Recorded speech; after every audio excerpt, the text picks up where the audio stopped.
우리에게 주시는 하나님 말씀은 요한복음 5장 1절에서 13절까지 말씀. 요한복음 5장 1절에서 13절까지 말씀. 저와 여러분들 한 절씩 번갈아서 읽도록 하겠습니다. 그 후에 유대인의 명절이 되어 예수께서 예루살렘에 올라가시니라.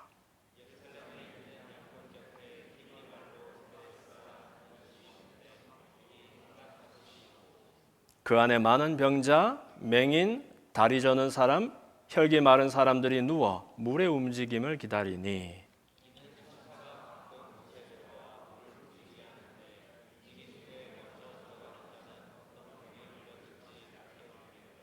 거기 38해 된 병자가 있더라.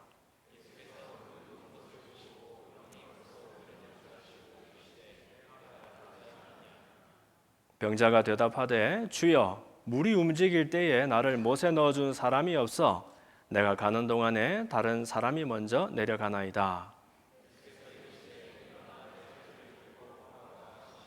그 사람이 곧 나아서 자리를 들고 걸어가니라. 이날은 안식일이니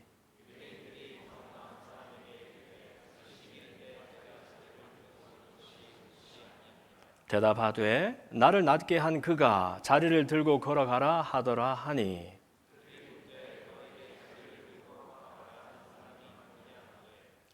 고침을 받은 사람은 그가 누구인지 알지 못하니 이는 거기 사람이 많음으로 예수께서 이미 피하였음이라. 아멘. 살아계신 하나님 감사합니다.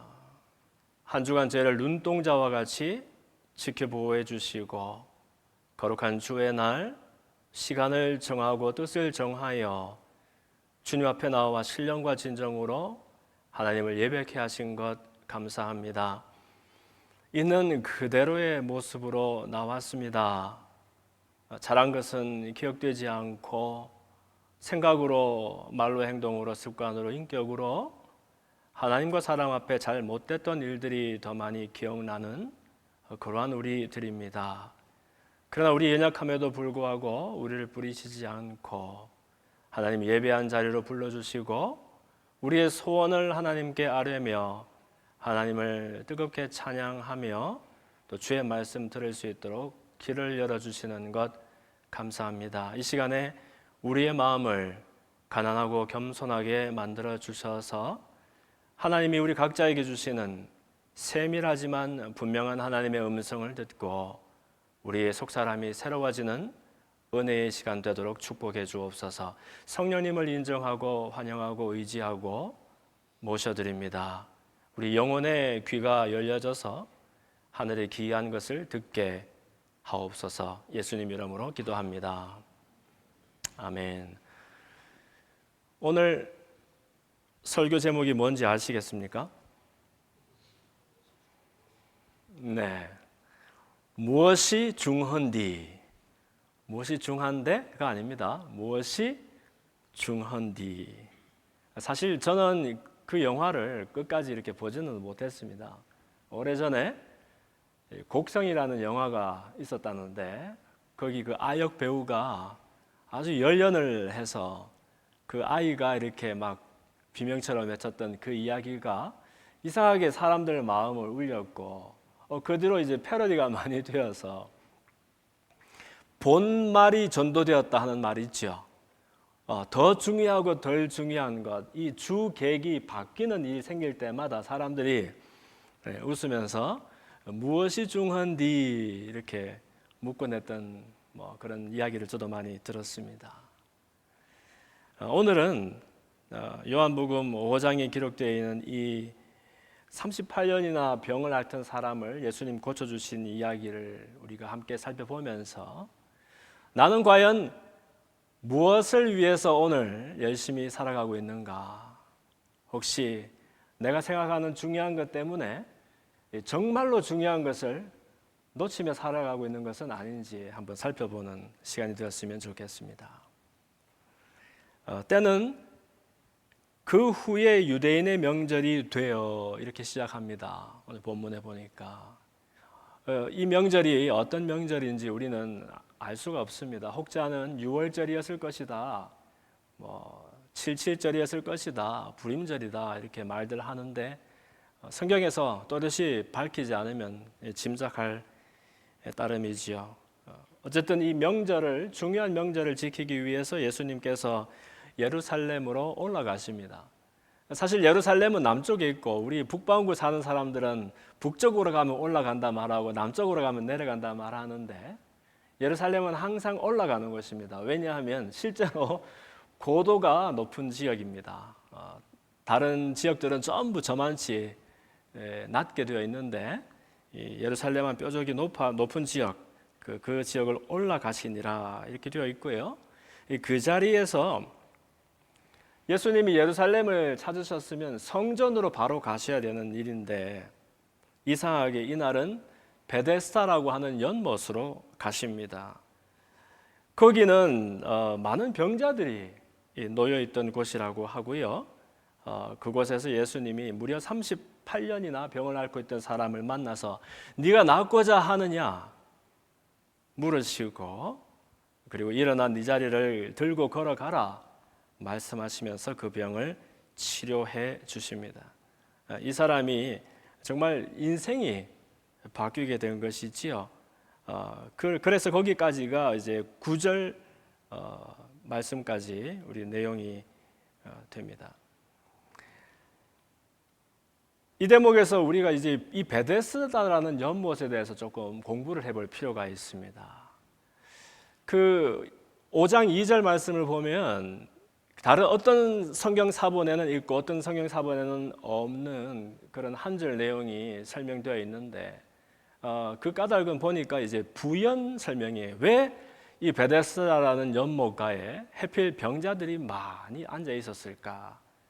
그 까닭은 이제 그 물이 동하면 이 물이 어떤 모양인지 우리가 모르겠지만 흔들리고 움직이면 그때마다 누구든지 그 물로 이제 들어가는 사람이 있다면 그 사람의 병을 막론하고 치료를 받는다 하는 그런 부연 설명이 기록이 되어 있습니다. 그래서 천사가 직접 내려와서 그 일을 얼마든지 하겠지만 설사 그것이 사실이든 아니든 그 병자들, 우리 흔히 물에 빠진 사람이 이 지푸라기라도 잡는 심정이라는 그런 말이 있지요. 그 물이 동할 때에 먼저 뛰어드는 그 사람이 효험이 있고 치료를 받는다더라. 그런 큰 기대와 소망을 가지고 사람들이 모여 있었던 것 같습니다. 그래서 이 유명한 이야기니까 이 이야기를 들을 때마다 우리는 이 베데스다라는 연못이 무슨 간헐천이었나 보다, 그 가이절처럼 아니면 온천이었나 보다 이렇게 생각하기 쉬운데 사실은 이 베데스다는 빗물을 모아서 이렇게 크게 이렇게 저장을 하는 저수조였어요. 그 이스라엘에는 물이 귀한 곳이죠. 요단강 그 어기를 제외하고서는 물이 아주 귀한 곳. 특히 높은 지역에 있던 이 예루살렘 같은 경우에는 더더욱 그래서 높은 곳에서 기드론 골짜기로 흘러내려가는 그 빗물들을 길을 만들어서 모아서 이렇게 성 안에 동쪽 지역에다가 큰 저수조를 만들어서 저장을 해야 했던 것입니다. 근데 이제 이 베데스다라는 못에 행각이 5이 있었다. 그러면 이제 어떤 목사님들은 가끔 행각 그러니까 이게 무슨 정자처럼 이렇게 지어놓고 사람들이 머물 수 있도록 만들어 놓은 곳이다라고 묘사를 하시는데 그게 아니고 이 행각이라는 것은 이제 회랑을 말합니다. 제가 조금 묘사를 해드릴게요. 이 베데스다라는 곳이 이제 여러분 지금 가면 이제 그 터를 볼 수 있어요. 물론 그 터 위에 십자군 전쟁 때에 그 기념하는 교회를 세우기도 했고 또 다른 일을 건축들을 했기 때문에 사실 어느 부분이었는지 정확하게 보기는 어렵지만 전체적으로 그 베데스다라는 그 저수조가 얼마나 큰 규모였는지 지금도 그리고 여러분 놀랄 거예요. 그냥 사람이 들어가면 되는 물인 줄 알았는데 목욕탕처럼 이렇게 깊고 큰 곳이었나 깜짝 놀라게 될 겁니다. 근데 그게 이제 그냥 동그랗게 만들어 놓은 연못이 아니고 네모나게 거의 이제 정사각형에 가깝게 만들어 놓은 못이 이렇게 2개가 붙어 있는 거예요.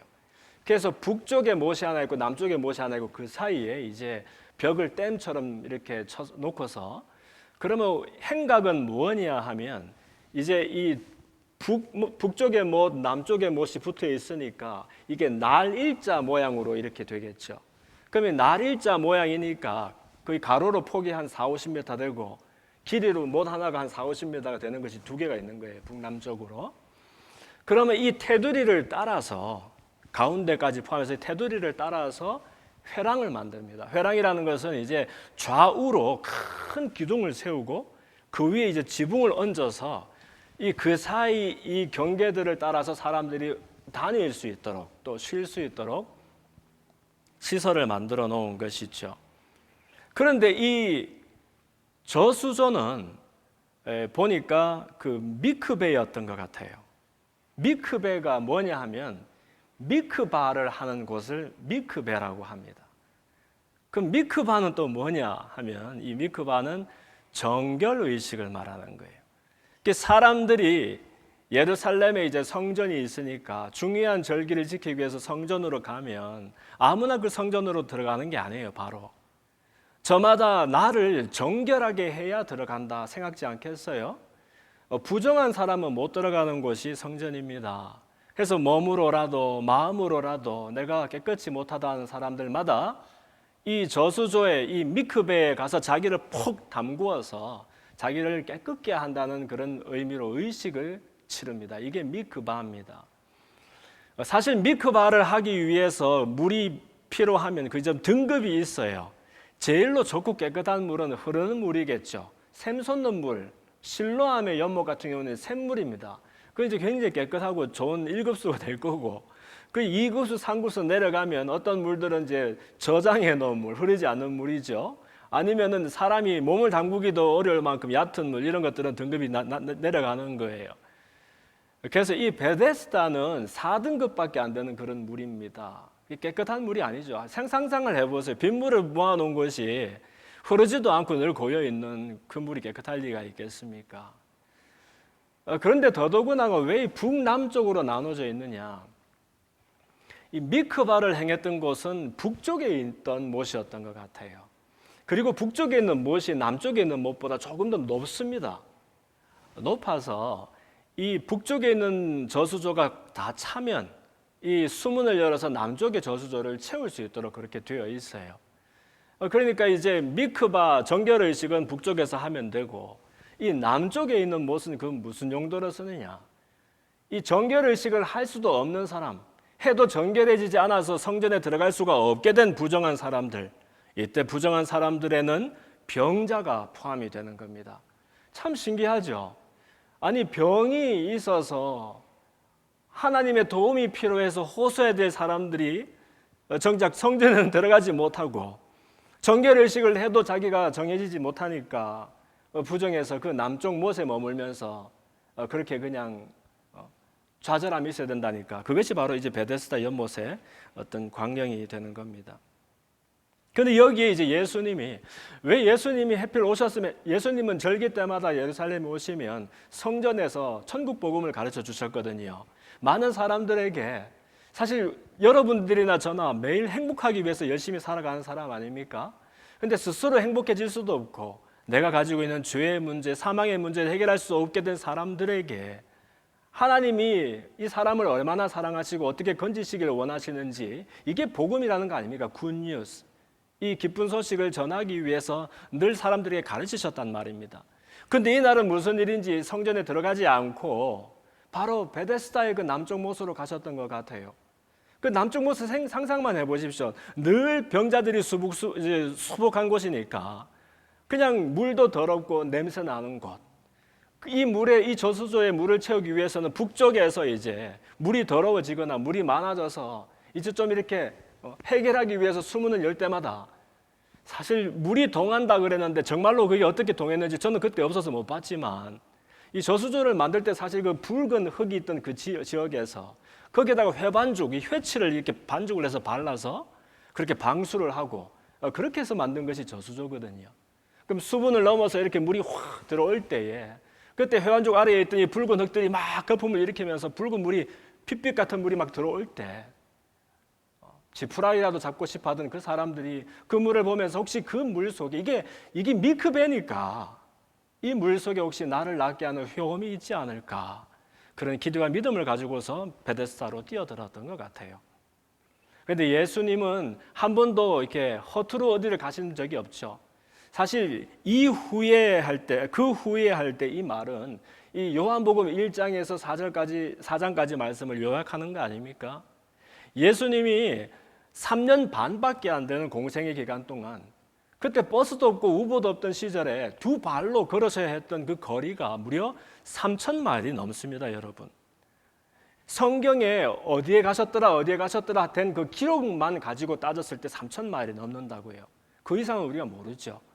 3,000이라는 숫자는 여러분 미국에서 동쪽에서 서쪽으로 가면 딱 3,000입니다. 여러분 로드 출입하는 사람들 LA에서 뉴욕 가면은 딱 3,000 정도 나오는 거예요. 근데 그 거리를 무려 3년 반밖에 안 되는 시간에 두 발로 걸으셔야 했다니까 얼마나 고단하셨겠어요. 근데 왜 그렇게 하셨습니까?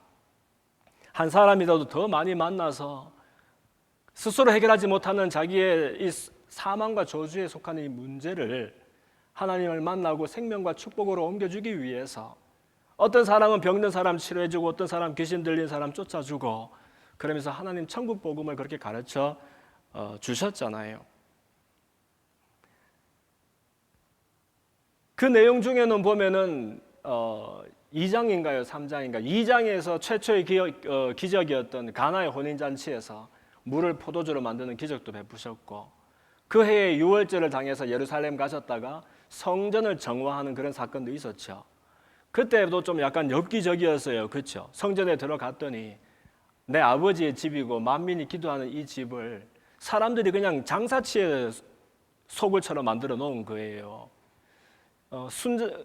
흠없는 짐승을 집에서부터 끌고 와서 제사를 드려야 되는 사람들도 그렇게 하지 않고, 성전에서는 흠이 있는 상한 그런 짐승들을 비싼 값에 파는 그런 일도 있었고, 성전 안에서 쓰는 돈을 따로 정해놓고서 환전을 하면서 이익을 남기고, 사실 그렇게 하면서 하나님의 집은, 이 성전은 하나님의 은혜의 집입니다. 그런데 하나님의 은혜가 필요한 사람들이 모여야 될 그곳에 온갖 내 속에 있는 이 욕심과 내가 바라는 일들이 성취되는 그것만 기대하는 사람들로 바글바글 했으니까 예수님이 그 사람들이 미워서가 아니라 대체 하나님의 은혜를 구하는 내 백성이 어디 있느냐, 그래서 채찍을 만들어서는 그냥 짐승들을 쫓아내고 환전상을 듣고 그 야단법석을 하셨잖아요. 그래서 그 유월절, 그 이듬해 유월절을 지금 그리고 그 다음에 있는 명절을 우리가 지금 보는 거예요. 그래서 이때는 성전으로 바로 안 들어가시고 베데스다 연못을 지금 찾았다니까요. 그리고는 일부러 누군가를 만나기 위해서 가셨던 것처럼 38년이나 알았던 사람을 만나 주십니다. 여러분 38년 아직 안 살아본 사람도 있죠, 이 중에서. 얼마나 긴 시간입니까? 저는 그 사람이 38년 동안 병만 앓았는 것인지, 실제로 38년 동안 이 베데스다에서 이렇게 이 넉마를 깔아놓고서 자리를 잡고 있었던지 저는 알 수가 없습니다만은 얼마나 비극 같은 그런 삶을 살았겠습니까? 그런데 이 사람이, 저는 더 대단한 것이 38년이나 앓았던 그 병을 어떻게 포기를 하지 않았을까? 저 같으면 38년 똑같은 병을 앓았으면 아마 벌써 포기를 했을 것 같아요. 그런데 혹시 하나님이 나를 치료해 주시지 않을까, 살려 주시지 않을까? 그래서 이 북쪽 밀크배에는 가지 못하고 이 남쪽 못에서 병자들과 둘러싸여서 그냥 이 사람의 시선은 온통 어디 있어요? 물에 있는 거예요, 물에. 언제 혹시 그 물이 흔들리지 않을까? 다른 사람들 모를 때 내가 그 흔들림을 보고서 내가 기어서라도 들어가면 혹시 내 병이 낫지는 않을까? 그랬을 때 예수님이 이 병자를 만나주시고 처음 하시는 말씀이 네가 낫고자 하느냐? 세상에 이런 뚱딴지 같은 질문이 어디에 있습니까, 여러분? 낫기를 원치 않았다면 38년이나 앓았던 그 병자가 어떻게 그 자리에 있을 수가 있습니까? 두말하면 잔소리죠, 정말. 장난치는 것도 아니고. 그런데 이 병자가 사실은 예수님의 질문의 의도를 알지 못하는 것 같아요. 예수님이 네가 낫기를 원하느냐 아니냐, 그것이 궁금해서 물어보셨겠습니까? 병자로 하여금 대체 네가 가지고 있는 문제가 무엇이냐? 너에게 제일 중요한 것이 무엇이냐? 하는 것을 스스로 인식할 수 있도록 도전하시는 것이고, 사실은 이 사람에게 가장 중요한 사람이, 그리고 중요한 도우심이 어디로부터 오는지를 보여주고 계시는 초대 아닙니까? 아니나 다를까 이 병자가 그냥 막 횡설수설하는 거예요. 주님을 만나니까 틀림없이 이분이 나에게 놀라운 어떤 동정심을 가지고 있고 큰 능력이 있는 분 같은데, 그래서 자기의 신세를 이렇게 하소연을 하는 겁니다. 뭐라고 합니까? 주여, 물이 움직일 때에 나를 못에 넣어주는 사람이 없어서 내가 가는 동안에 다른 사람들이 먼저 내려갑니다. 이 사람에게 절체절명의 문제는 병입니다. 이 병 때문에 살아있지만 죽은 것보다 못한 인생을 살아가고 있는 중이에요. 그리고 이 사람 생각에 이 병에서 노임을 받을 수 있는 유일무이한 길은, 왜냐하면 미크베에도 못 가고 성전에도 못 들어가는 사람이니까, 자력 구제가 안 되니까 저 물이 동해서, 나도 들은 적이 있는데 저 물이 동해서 내가 그 물속에 들어가면 혹시라도 낫지 않을까. 그것이 이 사람에게 유일한 어떤 소망의 끈이었단 말이에요. 그런데 그것이 쉽지가 않아요. 왜냐하면 그나마 그 병자들 중에서 움직일 수 있는 사람들이 먼저 뛰어들다 보니까, 세상에 안 그래도 경쟁이 치열한 이 세대 속에서 베데스다 연못가에서 똑같은 그 팔꿈치 찌르기 이 경쟁이 벌어지고 있는 거예요. 내가 먼저 들어가야 내가 낫겠고, 그렇죠? 남이 나보다 먼저 들어가면 나는 못 낫는 거예요. 그러니 누가 나를 도와주는 사람이 없으니 내가 이렇게 자리를 지키고 있다. 이 사람 마음속에 뭐가 있습니까? 내 신세에 대한 절망, 그러면서 나를 도와주지 않는 이 세상과 다른 이웃들에 대한 분노, 이런 것들로 가득 차서 그냥 어쩔 줄을 몰라 하는 거예요. 그때 예수님께서 말씀하십니다. 일어나서 네 자리를 들고 걸어가라. 나았다 말았다 말도 필요 없는 것이, 낫지 않으면 어떻게 일어나며 일어나지 않으면 어떻게 걸어날 수가 있습니까? 이 사람에게 치유를 선포하시는 겁니다. 이 일로 인해서 이 사람의 이제 인생은 180도 바뀌게 되었죠. 이 사람이 제일 먼저 했던 일은 무엇이겠습니까, 여러분? 상상해 보십시오. 여러분이 38년간 병을 앓았습니다. 치료를 받았습니다. 제일 먼저 할 일이 뭐겠습니까? 저 같으면 성전으로 들어갈 겁니다. 왜냐하면 이 사람은 38년 동안 성전 안에 들어가 본 적이 없는 사람일 것입니다. 베드로와 요한이 사실은 이 베데스다는 양문 옆에 있는 곳이에요. 여러분 이제 예루살렘에 들어가시면 예루살렘 성이 8개의 문이 있죠. 쉽게 말하면 동서남북에 각각 2개씩의 문이 있다고 생각하면 됩니다. 물론 이게 이제 온전한 사각형이 아니라서 제일 마지막에 세운 세문이라는 것은 약간 북쪽에 치우쳐 있어요. 그래서 북쪽에 3개, 또 서쪽에 1개인 것처럼 보이는데, 이것도 뭐 모서리에 있으니까 동서남북 2개씩 있다고 얘기하고, 그 중에서 이제 동쪽에서 들어가는 문이 2개가 있는데, 그게 이제 양문과 황금문이라는 게 있단 말입니다. 황금문은 성전으로 바로 들어가는 유일한 문이고, 왜냐하면 성전이 이 성벽, 동쪽 성벽에 딱 붙여서 이렇게 만들어 놓았거든요. 그리고 양문이라는 것이 이제 이 황금문 말고 다른 동쪽에서 들어가는 문인데, 이 문을 여러분이 이제 들어가면은 이렇게 이제 들어간다고 칩시다. 여러분 봐서 이게 동쪽이니까 동쪽에서 이제 양문으로 들어가면, 양문이라고도 하고 사자문이라고도 합니다. 양쪽에 사자 2마리씩 이렇게 붙어 있어요. 들어가면 한 30-40m를 가면 이제 오른편에 베데스다가 있는 거예요. 베데스다가.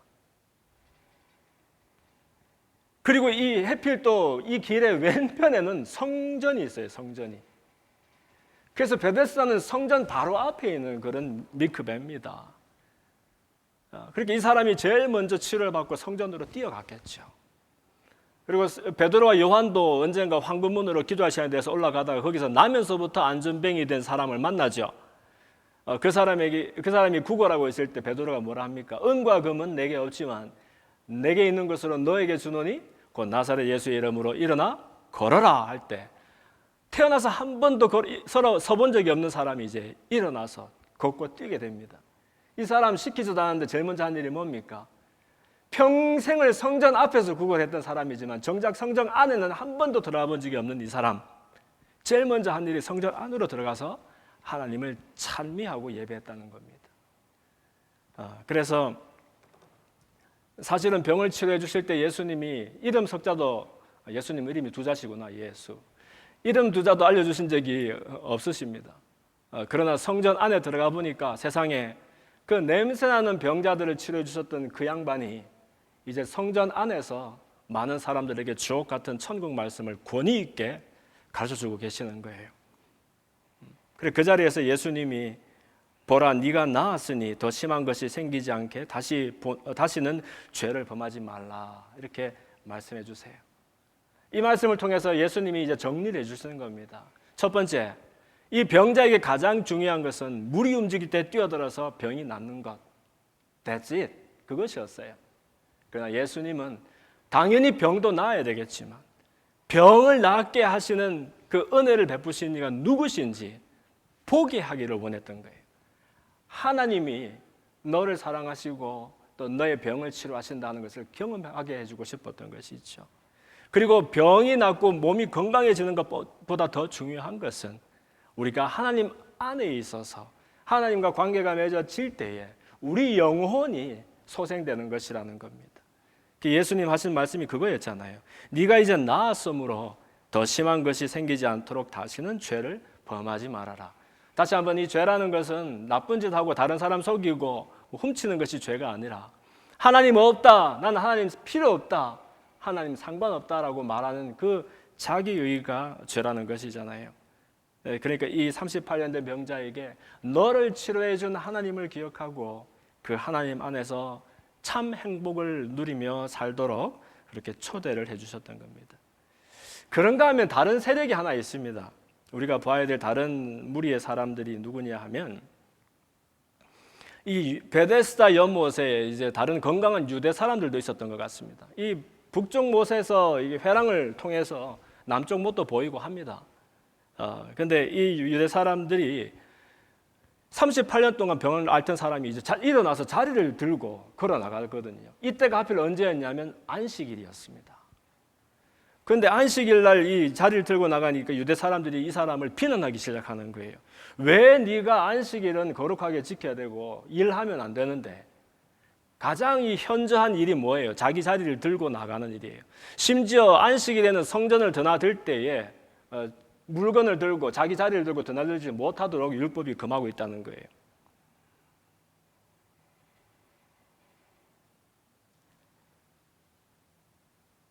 그리고 이 병자는 변명을 하죠. 나보고 나를 낫게 했던 분이 자리를 들고 걸어가라고 해서 그렇게 합니다. 누가 그 말을 했느냐? 근데 이제 뭐 이름을 들어본 적도 없으니까 말을 못하고 있었는데 이제 성전 안에서 예수님을 다시 만나게 됐잖아요. 그때 다시 유대인들이 이제 이 병자를 통해서 이 사람 고친 것이 예수라는 것을 알게 되고 예수님이 이들에게 내 아버지께서도 이제까지 일하시니 나도 일한다 하시는 그런 놀라운 선포를 하십니다. 유대 사람들이 이때부터 예수님을 심하게 박해하고 죽일 계획을 세우게 되죠. 왜냐하면 첫 번째는 안식일에 사람을 고치는 그런 일을 했으니까 율법을 깨뜨렸다는 것이고, 두 번째는 우리는 지금 아버지와 아들 그러면 아들이 아버지를 많이 닮았다 이렇게 생각하지만 유대 사람들한테 아들이라는 것은 아버지와 같은 사람을 말하는 겁니다. 그래서 아버지의 아들 이렇게 얘기를 하면은 아버지와 아들이 같은 사람으로 이렇게 이해가 되는 거예요. 그래서 어떻게 하나님을 얘기하는데 하나님을 자기의 아버지라 그러고 내 아버지가 일하시니까 나도 일한다라고 말할 수 있느냐. 그래서 신성 모독이 되어서 이때부터 예수님을 죽이고자 아주 심각하게 달려들게 되지요. 이 사람들에게도 예수님이 이렇게 말씀하셨을 것 같아요. 무엇이 중헌디? 무엇이 중헌디? 안식일이 왜 있습니까? 안식일에 일하지 않는 일을 통해서 사실은 안식의 주인이 되시는 하나님을 생각하도록 선물해 주신 날 아닙니까? 성전이 왜 있습니까? 성전에 들어가서 막 이렇게 목욕하고 들어가서 예배 드리고 좀 더 나은 사람 되고 복 받고, 그게 아니라 성전에 들어가서, 성전이 하나님의 은혜의 집 아닙니까? 그 하나님의 은혜를 생각하며 하나님의 은혜를 기뻐하며 그 감격 속에 살도록 우리를 초대하는 그런 선물 아닙니까? 근데 성전 안에 사실 하나님의 은혜가 가장 필요한 사람, 병든 사람, 또 범죄한 사람, 부정해서 사람들이 꺼리는 사람들은 정작 들어가지도 못하고, 그 안에서 장사치들의 도굴이 되고 또 뭡니까? 흠 있는 짐승들을 사고 파는 그런 장소가 되었을 때, 그리고 예수님의 제자들이 그 안식일 날 들판을 지나다가 배가 고프니까 보리삭을 이렇게 패어 먹으니까 또 유대 사람들이 안식일에 어떻게 뭘 이렇게 먹을 수가 있느냐? 예수님 뭐라 하셨어요? 안식일이 사람 위에서 있지 사람이 안식일 위에서 있느냐? 그리고 내가 안식일의 주인이다, 이렇게 말씀하셨잖아요. 베데스다라는 이 말의 의미가, 이 벳 그러면 집입니다. 그래서 벳엘 그러면 하나님의 집이고요, 베들레헴 그러면 떡집이 되는 겁니다. 그러면 베데스다 그러면 벳 집이고, 헤스다 그러면 이게 은혜예요, 은혜. 하나님의 자비와 은혜를 얘기하는 거예요. 그런데 하나님의 은혜가 정작 필요한 사람들이 몸도 담그지 못하는 그곳, 그죠? 그리고 이 사람들이 오매불망 들어가고 싶어하는 그 성전에 들어가지도 못하는 그 현실 속에서 예수님은 이렇게 무엇이 더 중요한가를 우리에게 밝혀 보여주셨던 것 같습니다. 우리는 어떻습니까, 여러분? 저는 이 이야기 속에서 38년 된 병자의 모습이 나의 모습이고, 또 이 병자와 예수님을 안식일을 범한다고 비난했었던 유대인들이 우리의 모습은 아닌가 살펴보게 된다고 생각합니다. 하나님 잘 믿고 행복하게 살겠다라고 우리가 말은 하는데, 오늘도 잠시 있다가 썩어질 것을 위해서 경쟁적으로 달려가고 있지는 않은지, 때로는 심지어 하나님에 대한 일들이 하나님의 은혜와 자비를 구하는 것을 회방하는 그런 종교적 성전이 되고 있지는 않은지 살펴보았으면 좋겠습니다. 우리가 지금 치열하게 살아가는 것도 서로 팔꿈치 지르기 아닙니까? 내가 남보다 좀 더 빠르고, 내가 남보다 좀 더 많이 가져야 비로소 내가 더 나아지고, 비로소 내가 행복하게 되는 것 같은 그런 시절을 우리가 살아가는 겁니다. 그러나 여러분, 우리가 중요하다고 말하면서 살아가는 일들 중에 내일 내 인생이 끝이 나고 결산을 해야 된다라면 여전히 중요할 수 있는 일들이 대체 몇 개나 남아 있겠습니까? 우리가 열심히 공부하는 거 중요하죠. 또 책임감 있게 연구소에서 직장에서 일하는 것 얼마나 중요합니까? 그리고 기왕이면 더 열심히 부지런히 업적을 쌓아서, 또 기왕이면 다른 사람들을 도와줄 수 있을 만큼 영향력도 가지고 힘도 가지고, 또 그렇게 하면 얼마나 좋겠습니까? 그러나 그것이 마치 내 인생에서 제일로 중요한 것인 것처럼 열심히 달리며 이 팔꿈치로 서로 찌르기 하면서 달려가다 보면 사실은 진짜 우리에게 필요한 은혜, 그리고 그 은혜의 출처가 되시는, 은혜를 주시는 하나님은 잊어버리게 될 수가 있다는 것입니다. 우리도 이 예수님 만났던 병자가 인생이 새로워진 것처럼 하나님을 힘써서 알고 또 그분을 사랑하며 날마다 내게 주어진 그런 삶을 기쁨과 감격으로 살아가는 저와 여러분이 되었으면 좋겠습니다. 그리스도인들은 기뻐하지 않으면 문제가 있는 겁니다. 혹시 여러분이 열심히 살았고 많이 이루었고 다른 사람들이 칭찬도 하게 되었는데 이상하게 내 마음속에 만족과 기쁨이 없다, 그랬을 때에는 모든 것이 다 잘 된 것 같아도 가장 중요한 것에서 문제가 생겼는지도 모릅니다. 이 신학기를 시작하는 이맘때에 우리의 마음을 하나님 안에서 새롭게 하기를 바랍니다. 그리고 무엇이 중헌디, 우리가 얼마나 많은 문제들 위해 덜 중요한 것들 겨루느라 더 중요한 것을 놓치는 일들이 얼마나 많습니까? 지금 한국에서 사실 비극적으로 이렇게 정치적인 어려움을 겪는 일들도 보면 그 속에 사실은 옳고 그름의 문제인 것 같고 시비가 잘 안 가려져서 다툼인 것 같지만 사실은 무엇이 더 중요한지를 놓쳐서 생기는 일이라고 생각합니다. 진영을 떠나서 민주주의를 하지 않는다고 말하는 사람이 어디 있습니까? 그 가운데 모두가 조국과 민족의 미래를 위해서 열심히 투쟁하는 사람들입니다. 그리고 그 가운데에 자기가 민주주의를 이제 버리고 어떤 나라를 해하는 것을 내가 추구한다라고 말하는 사람 어디 있습니까? 사람의 다툼은 의와 불의의 싸움이 아니라 의와 의의 싸움입니다. 사람에게는 악만 문제가 아니라 선은 똑같이 사람의 악처럼 문제가 됩니다. 우리가 언제까지 차선이 아니라 차악을 찾으면서 그렇게 살아야 되겠습니까?